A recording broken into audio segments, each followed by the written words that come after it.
청와대와 정치권은 국정 수습을 위해서 고심 중이지만 출구는 여전히 깜깜해 보입니다. 김병준 국무총리 후보자의 인준과 여야 영수회담 여부가 전국 수습의 분수령이 될 것으로 보이는데요. 네, 장성호 건국대 국가정보학과 교수 모시고 관련 내용 이야기 나눠보겠습니다. 어서 오십시오. 안녕하세요. 네, 안녕하세요. 네, 전국이 혼란한 상황에서 뭔가 해법이 나와야 될 것 같은데요. 또 순서를 놓고 이게 조금 꼬이는 것 같아요. 야당 입장에서는 어떻게든 대통령의 권한을 내려놓는 게 먼저라고 하면서 뭐 이선 후퇴 얘기도 했고 총리 지명을 얘기한 반면에 청와대 입장에서는 이제 그 총리한테 다 주겠다. 그러니까 좀 용어 가지고 얘기하지 말고 이런 입장이거든요. 이거 어떻게 봐야 될까요? 글쎄 난세에 영웅이 난다는데 영웅이 없는 것 같습니다. 지금 백가장명식 여러 가지 해법만 난무하고 그리고 어떻게 보면 헌법적인 우리가 이제 87년 민주화 운동 이후 민주주의가 공고화되고 제도화되지 않았습니까? 이것은 어떻게 보면 법치 차원에서 헌법적인 질서에 따라서 하면 되는데 지금은 그것보다는 오히려 초헌법적인 발상이 훨씬 더 난무하는 것 같고 법대로 하는 것이 아니고 훈수라든가 간섭 이런 것이 훨씬 더 많기 때문에 이런 혼란이 있는 것이 아닌가 이렇게 봅니다. 그래서 뭐가 닭이 먼저니 달걀이 먼저니 그것이 중요한 것이 아니고 네. 지금 1차적으로는 지금 대통령과 최순실 씨 문제 이거에 대해서는 검찰 조사가 진행되고 있지 않습니까? 그러나 우리가 민주주의라는 것은 절차적인 민주주의다. 이 절차적 민주주의라는 것은 순서대로 그리고 법은 법대로 그리고 행정은 행정대로 그리고 국정운영은 국정운영대로 각각의 해서 가야만이 국정이 앞으로 나갈 수 있다는 겁니다. 그래서 지금 검찰 조사가 지금 뭐 상당히 빠른 속도로 진행되고 있지 않습니까? 예. 이거와는 별도로 대통령이 지금 리더십이 흔들리고 있는 이 시점에서 혼란스럽게 서로의 어떤 해법만 주장할 것이 아니고 네. 급할수록 돌아가라. 급할수록 정도를 가라. 이런 말이 있지 않습니까? 그런 차원에서 봤을 때는 대통령이 헌법에 정한 권한은 권한대로 행사하되 운영하면은 나중에 보완적으로 할 수 있지 않겠습니까? 그러면 그 얘기는 이제 그 교수님 얘기는 굳이 얘기를 하자면 지금 상황에서 영수회담 먼저 개최하고 또 청문회도 일단 하고 네. 그렇게 돼서 뭐 솔직히 반대의 입장을 표명한다면 민주적인 절차에 의해서 해야 된다. 그러니까 자꾸만 대통령 권한 내려놓고 좀 그거 하기 전까지 아무것도 안 하겠다고 해서 대치 정국을 이어간 게 아니고 먼저 할 건 좀 해야 된다. 그 말씀이신 거죠? 아니 대통령의 권한을 내려놓으면 그것도 또한 헌법 위반입니다. 예, 예. 그러면 대통령이 또 책임을 져야 되는 것 때문에 네네. 지금 뭐 두 번 죽을 수는 없지 않겠습니까? 대통령이. 네. 그런 차원에서 대통령은 양보할 수가 없다고 봅니다. 네. 다만 야당도 과거의 어떤 민주화 운동의 어떤 주체 세력이고 오늘날 이 헌법적인 질서를 만든 주체 세력이 지금 야당 아니겠습니까? 그런 차원에서 봤을 때 대통령을 너무 몰아붙이지 말고 헌법적 질서를 따르는 모습이 저는 상당히 좋다. 물론 지금 국민적 여론이 5%까지 내려가고 저는 1.1%까지 내려가도 헌정 질서는 지켜져야 된다고 봅니다. 그런 차원에서 야당이 애초에 뭐 대통령 탈당하라, 거국 중립 내각하라, 그리고 지금 지지율이 5%밖에 안 되는데 대통령은 정신적으로 지금 탄핵 상황이다. 이렇게 해서 여론 정치를 하는 것은 수권 정당으로서 책임 있는 정당의 자세가 아니라고 봅니다. 여론 정치라는 것은 항상 위험이 도사리고 있고 여론이 0%에서 100%까지 올라갈 수도 있지 않겠습니까? 네. 본질적인 것은 법적인 문제로 이것을 국가기구인 검찰의 조사로서 모든 것을 밝혀야 될 것이고 검찰 조사가 안 되면 특검까지 또 해야 되는데 과거에 우리 특검을 해서 뭐 밝혀진 것이 있습니까? 저는 검찰 조사가 가장 중요하다고 봅니다. 그런 차원에서 대통령의 리더십을 조금이라도 이제 살리는 것도 검찰 조사가 나와야 되는 것이고 그전에는 여론적 반등은 저는 상당히 힘들다. 네. 이런 차원에서 야당도 과거에 민주화 운동할 때 정말 많은 희생을 하고 피도 많이 흘리고 그러니까요. 눈물도 많이 흘렸지 않았습니까? 그렇게 어렵게 많은 이 절차적 민주주의인데 야권이 설령 내년에 대권을 잡았을 때 네. 그랬을 때 똑같은 이런 반열에 올 가능성도 있습니다. 누가 잡았을 때 조금만 국정에 실패를 하면 너 물러나라. 너 이선 후퇴해서 우리가 하겠다. 이런 식으로 하면 헌정 질서가 유지되지 않지 않겠습니까? 그래서 이것이 지금 이제 문재인 대표라든가 주요 대권 주자들 지금 많은 말을 지금 쏟아냈습니다. 이것이 언제 나오냐면 대권 본격적으로 들어갔을 때 이거에 대한 책임을 정말 누가 그때 말을 어떻게 했냐, 헌법적인 말을 했냐, 아니면 초헌법적인 발상을 했냐. 그러면 저 사람이 대통령이 되면 법과 따로 이렇게 본인의 어떤 자의적인 통치를 하지 않을까 이런 까지 가기 때문에 너무 말을 쉽게 하면 나중에 그걸 또 본인들이 책임을 져야 되기 때문에 그런 면에서는 정말 법대로 절차대로 이렇게 하는 예, 것이 좋다고 봅니다. 참 맞는 말인 것 같은데요. 네. 어쨌든 민주주의 절차가 중요하다는 건 다 알고 있는 부분일 텐데 이제 여론이 들끓는 이유는 아까도 말씀하셨지만 검찰이 정직하고 투명하게 네.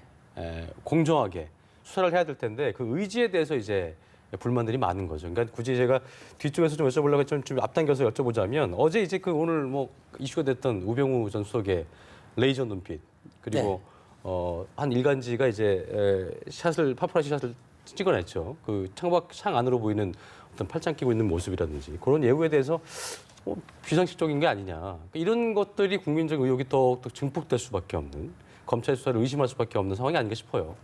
그러니까 뭐 우리가 그렇지 않습니까? 법에 우리가 마지막에 정치인들 보면 유죄 판결을 받으면 예. 사법정의는 죽었다. 또 내가 무죄를 받으면 정의는 살아있다. 그것은 각자 자기가 처한 상황에 따라서 검찰을 평가하는 것인데 검찰도 마찬가지로 과거에 어떤 정치 검찰이라는 그런 오명도 많이 썼지 않았습니까? 그리고 어제 그 모 일간지에 나온 그 우병우 수석의 지금 나오고 있죠, 저 화면에요. 예, 네, 저 그 화면에. 모습 그런 것은 상당히 저는 어떻게 보셨어요? 부적절하고 좀 예. 자괴감이 듭니다. 네. 저렇게 해서 어떻게 검찰권을 올바로 행사한다고 할 수가 있을까? 자괴감 들지만 그것이 뭐 조사 내내 뭐 그렇게 하지는 않지 않았겠습니까? 네, 네. 그래서 일단은 그렇다고 검찰이 조사를 하는데 또 다른 기관이 민간 영역에 들어가서 그걸 할 수는 없지 않겠습니까? 예. 지금이 혁명 상황은 아니고 네. 그럼에도 불구하고 우리가 검찰을 신뢰하고 믿고 그리고 검찰의 조사 결과를 두고 보고 이거에 대해서 국민 개개인은 선악 그리고 잘 되고 잘못된 것은 뭐 논평을 할 수 있겠지만 그리고 우리가 이제 사법적인 질서가 우리 민주주의를 이끌어가는 어떤 핵심 요체라고 했을 때 일단은 그런 한 모습을만 보지 말고 그 이면에는 정말 열심히 일하고 알겠습니다. 일에 지쳐 있는 검사들도 상당히 많습니다. 네, 알겠습니다. 네, 정치권 얘기로 다시 가보겠습니다. 네. 자, 김병준 국무총리 내정자가 기본적으로 물러날 수 없다는 입장을 고수하고는 있지만 그렇습니다. 여야청 합의로 총리가 나오면 나는 없어지는 거다 이런 이야기도 했습니다. 그런 가운데 또 박지원 비대위원장은 영수회담을 통해서 총리를 뽑자고 했습니다. 이거 뭐 가능성이 좀 있다고 보시나요? 약간 야권에서도 이렇게 항상 국내당과 민주당 사이에서 의견이 갈리는 것 같아요. 예. 각각의 정치 그리고 자신들이 처한 정당의 위치 그리고 앞으로 미래의 어떤 전략 이런 것들이 다 다르기 때문에 각각의 이제 해법이 이제 다른 것인데 그 김병준 총리 내정자 정말 고뇌에 찬 결단을 했다고 봅니다. 정치라는 것이 자기가 속한 어떤 예를 들어서 노무현 대통령 밑에서 정책실장을 했고 이 정당을 바꾼다고 생각할 때는 물론 뭐 당원인지 아닌지는 모르겠습니다. 그러나 정치인들이 당을 바꾼다는 것은 정말로 이 많은 스트레스 그런 것을 이제 갖고 하는 행동이거든요. 네, 네. 그런 차원에서 김병준 총리가 저도 그랬습니다. 왜 이 어려운데 그렇게 들어갈까? 네. 전 부총리도 하고 그랬는데 예. 그런데 본인 나름대로 들어가서 내가 이 어려운 국면에서 야권한테도 일정 부분 도움이 되고 그것은 궁극적으로는 국민들한테 도움될 수 있는 그런 역할을 할 수 있겠다는 거죠. 행정학을 전공했기 때문에 내각을 국정의 중심으로 내가 한번 세울 수 있는 기회가 되겠다. 그러면 대통령도 일정 부분 조각권을 주겠다고 하지 않았습니까? 예. 그런 차원에서 정말 내각이 내각다운 국민을 위해서 열심히 봉사할 수 있는 협치할 수 있는 그런 어떤 그 조각권을 총리한테 준다고 했으니까 내가 한번 열심히 해보겠다 그런 생각은 있었는데 지금 상당히 더민주에서 뭐 엄청나게 반대하고 있지 않습니까? 이런 걸 봤을 때는 어떻게 보면 연민의 정도 느낄 수도 있을 것 같고 어떻게 보면 정치 인생이 어떻게 보면 좀 무상하다 그런 것도 이제 개인적으로 느낄 것 같은 그런 네. 느낌을 받습니다. 네. 청와대 입장 저희가 좀 짚어봐야 될 텐데 네. 아까도 잠시 제가 언급했습니다만 이선 후퇴 법정용은 없다면서 김병준 카드를 고집하고 있는 모습이라고 이제 많이들 얘기를 하고 있습니다. 좀 더 어떤 이 난국을 타개하기 위해선 더 적극적인 스탠스가 필요하지 않겠느냐. 야당에도 그렇고 국회 네. 측에도 그렇고 이런 부분에 대해서 어떻게 보고 계십니까? 대통령의 리더십이 아무리 흔들려도 본인이 스스로 하야 카드가 있고요. 아니면 야당에서는 절차적 민주주의라면 이선 후퇴는 이것은 법에 없는 거고 초헌법적인 겁니다. 네. 이선 후퇴라는 것은 권력을 야당한테 넘기라는 거죠. 국회에서 하겠다는 국회 다수결 아닙니까? 새누리당이 뭐 할 수 있겠습니까? 야당이 앞에 160석이 훨씬 넘는데 그런 차원에서 대통령 입장에서는 초헌법적인 것은 줄 수가 없는 거죠. 없고, 네. 이렇게 봤을 때 김병준 총리 내정자의 인사청문도 법대로 할 수밖에 없습니다. 일단은 내정을 했고 그럼 내정을 했는데 이것을 또 철회하면 뭐 대통령 무슨 뭐 그렇죠. 학급 반장도 아니고 그렇지 네. 않습니까? 그러니까 저는 이 청문 요청서를 국회로 빨리 보내야 된다고 봅니다. 그래서 야당이 청문 요청서 예, 먼저. 야당이 처리하든 안 하든 이걸 가지고 있으면 오래 끌수록 야당한테 오히려 여론적인 역풍이 불 가능성이 상당히 많고 이것을 열어서 부결을 시키면 될 텐데 야당에서 걱정하는 것은 일단은 추미애 대표가 3가지 요구한 것 철회하라. 철회하지 않고 넘어왔다는데 그러면 대통령이 5%의 지지율이면 뭐 하야해야 되는 그런 규정도 없고 네. 그리고 어떤 법적인 어떤 팩트도 아직 나오지 않고 이런 상황에서 너무 조급하게 야당이 말하는 경향이 있습니다. 애초에 문재인 전 대표도 거국 중립내가 구성했다고 그랬고 대통령 탈당하라고 그랬고 추미애 대표도 총리 내정 철회하라 그리고 이선 후퇴하라 또 어제는 야당 의원 47명이 청와대 앞에 가서 대통령 이선 후퇴하라 이렇게 하지 않았습니까? 네. 입법부, 헌법을 만드는 주체 세력인 국회의원들이 헌법을 대통령한테 위반하라고 하는 것은 저는 좀 문제가 있다. 다만 대통령이 정말로 탄핵이라든가 하해 조건이 법적으로 밝혀진다면 그건 대통령이 스스로 결단을 해야 된다고 봅니다. 그 법적인 이외 부분도에 대해서도 그러니까 국민 정서라는 게 있기 때문에 그런 부분들을 좀 고려한다면 청와대가 어떤 식으로 좀 더 접근을 하는 게 맞다고 보시는지 그걸 여쭤본 거거든요. 예. 뭐 저 개인적으로 보면 일단은 법적인 절차대로 대통령이 할 수밖에 없다. 협치면 협치고 물론 내각을 통해서 야당의 의견, 야당이 원하는 뭐 내각의 어떤 인적 자원을 해서 할 수는 있지만 소위 말해서는 탕평 정책인데 이것은 예. 정상적인 상황에서도 실시가 됩니다. 예. 그러나 이제 대통령이 정말 이렇게 해서도 야당이 계속 거부하고 대통령 이선 후퇴라 계속 이렇게 정치적 공세를 하면 네. 그러면 서로 정치적인 결단을 가지고 대결하는 수밖에 없다고 봅니다. 내년 4월 12일 날 보궐선거가 있지 않습니까? 자금의 이런 문제는 대통령 문제라든가 정치권의 문제는 지금 제왕적 대통령제의 폐해입니다. 그래서 개헌은 저는 해야 된다고 봅니다. 알겠습니다. 그래서 4월 재보궐선거 때 국민들이 심판할 것이다. 어떻게든 뭐 그런 부분에 대해서. 재보궐선거를 하면서 여기에 헌법 개정안을 올리고 저는 역대 대통령들이 노태우 정권 때 했던 국민한테 재신임 카드를 던질 수도 있다고 봅니다. 아하. 대통령이. 그래서 알겠습니다. 국민한테 내가 물어보겠다. 국민들이 원하면 내가 하야를 하고 그리고 과반의 투표수 과반이 미달하면 그럼 내가 다시 리더십을 회복해서 남은 임기를 내가 끌고 가겠다. 이런 것을 국민 투표에 붙일 수밖에 없지 않을까 저는 그렇게 봅니다. 알겠습니다. 네.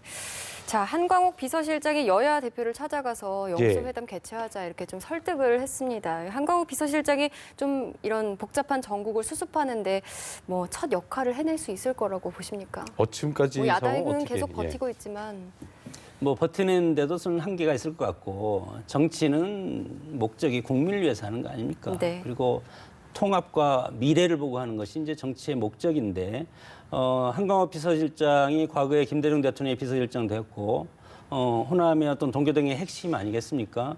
그런 차원에서 어떻게 보면 총리도 친노 출신이고 이런 차원에서 봤을 때는 진정성이 있다고 봅니다. 이 진정성이 있어서 국민적 여론이 엄청나게 악화된 이 시점에서 대통령을 대신해서 비서실장이 저렇게 노크도 하고 읍소도 하고 네. 우리 같이 가자. 우리가 잘못한 거 있으면 꾸짖어두고 그리고 협조해달라. 우리 앞으로 잘하겠다.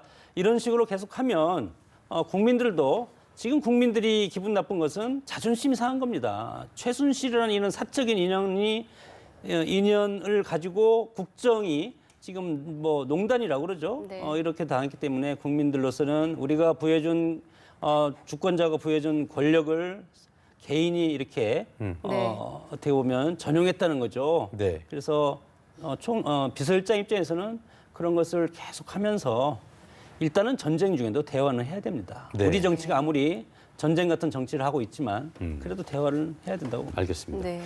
영수회담 결렬되고 야권이 끝내 수용 안 하면은 아까 뭐 이제 그 내년 네. 그 4월 재보선 때 어떤 재신 카드를 물을 수도 있다는 얘기 하셨는데 뭐 여당도 지금 상황이 말이 아닌 것 같아요. 오늘 강석호 그 비주류계의 강석호 최고위원, 네. 이단 최고위원인데 이제 본인이 물러나겠다는 얘기 뜻을 밝혔고 김무성 전 대표도 상당히 좀 강수를 둔 것 같습니다. 탈당 요구했는데요. 당적 포기가 뭐 우선이라고 보십니까? 이 부분은 어떻게 보고 계십니까? 뭐 저는 그건 중요하지 않다고 봅니다. 지금 뭐 새누리당을 없애면 없앴지 탈당보다도 더 중요한 것은 새누리당이 저는 이 위기에 단합하는 것이 저는 훨씬 더 중요하다고 봅니다. 물론 책임 정치라는 것이 있지 않습니까? 과거에 노무현 대통령 때 열린우당을 만들어서 열린우당이 뭐 참패도 하고 마지막에 또 해체의 어떤 그런 것까지 갔었는데 네. 물론 노무현 대통령도 국민한테 재신임 투표를 하겠다고 했지만 정치권에서 그것을 받아들이지 않았습니다. 그냥 가자. 그렇게 해서 그냥 갔고 그때 당시에도 패족은 했지만 노무현 대통령 탈당하라 요구는 하지 않았거든요. 그 어려운 노무현 대통령이 마지막에 국정의 난막성을 보이고 국민적 지지가 엄청나게 떨어지고 이런 상황에서 노무현 대통령이 박근혜 당 대표한테 우리 연정하자고 했지 않습니까?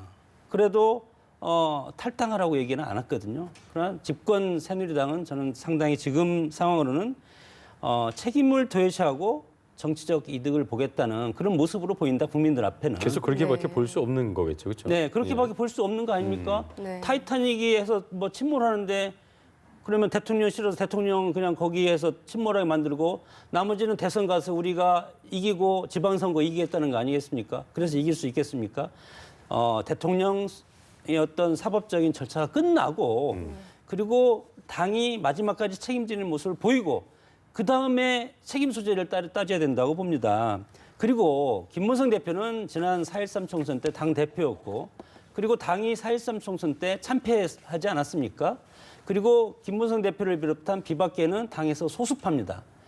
대통령 탈당은 다수파가 요구해야 되는 것이 옳은 건데 소수파가 이렇게 요구하는 것은 자신들의 존재감이라든가 물론 당의 어떤 위기를 극복하는 진정성은 있다고 봅니다. 네. 있지만 때는 지금이 아니다. 좀 더 기다렸다가 연말이 지나고 예산이 끝나고 그러면 자연히 이제 정당도 개편이 되고 개혁도 해야 되고 당 이름도 바꾸면 바꿔야 되고 그리고 또 여러 가지 정계 개편이 있지 않겠습니까? 그때 가서 대통령 탈당을 비롯한 여러 가지를 당의 내부적인 의견을 모아서 이런 것이 옳지. 네. 집권당이 흔들리면 나라가 흔들립니다. 알겠습니다. 네, 알겠습니다. 자, 박 대통령의 국정 수행 지지율이 계속 하락세를 보이다가 소폭 반등했습니다. 그렇습니다. 뭐 지지층이 좀 결집했다고 봐야 할까요? 그러니까 지난 주말에 촛불 집회도 있고 했으니까 이번 주 오늘 이제 나오는 네. 지지율에 관심이 갔었는데 네. 반등을 했습니다. 11.5% 정도 나온 것 같은데 이 부분은 뭐 지지층이 결집을 어떻게 봐야 했다고 될까요? 하는데 어떤 의미로 봐야 될까요? 이제 진정성을 이제 국민들이 그것을 대통령이 이제 첫 번째 사과했을 때는 최순실 씨랑 뭐 연설문에 대해서 상의했다. 그러니까 엄청나게 기분이 나빴던 겁니다. 1차적으로. 그리고 나서 또 사과를 또 했지 않습니까? 개인의 사생활도 하고 그리고 정말 내가 사법부에서 검찰에서 요원하면 검찰 조사 또는 특검까지 받겠다. 그래서 모든 것을 내가 벌고 벗겠다. 이런 진정성이 국민들이 그래도 뭐 많이는 아니지만 일정 부분 한 6% 정도 반등했지 않았습니까? 이런 것들은 대통령이 이제는 조금 그래도 과거를 반성하고 대통령으로서 반성하고 그리고 새로운 모습으로 마음을 다잡는 그런 모습을 보여주고 있구나. 네. 이렇게 해서 조금의 마음을 여는 거죠. 이것이 뭐 아직 멀었습니다. 저는 대통령도. 알겠습니다. 예. 그러면 3차 사과 때 조금 더 전향적인 모습을 보인다면 좀 더 그게 상승 작용을 볼 수 있을 거라고 지금 보시는 거죠? 3차 사과 전에 이제 검찰 조사를 받지 않겠습니까? 알겠습니다. 검찰 서면 조사하지 말고 네.